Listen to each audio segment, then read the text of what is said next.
Hello বন্ধুরা, আমি ACL problem ছিল অপারেশন করার পর। এই তো টাইনো একটা বেল্ট আছে, এটা দিয়ে এক্সারসাইজ করতে বলছে। এসিএল টিয়ারের প্রবলেম ছিল,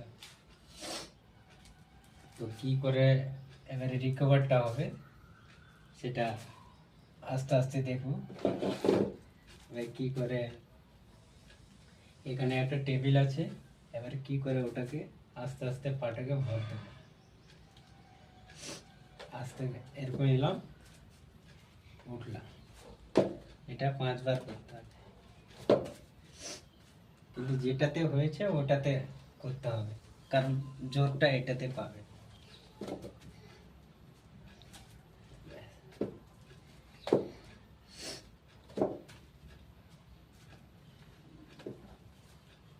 এটা হচ্ছে টাইনার বেল্ট, এটা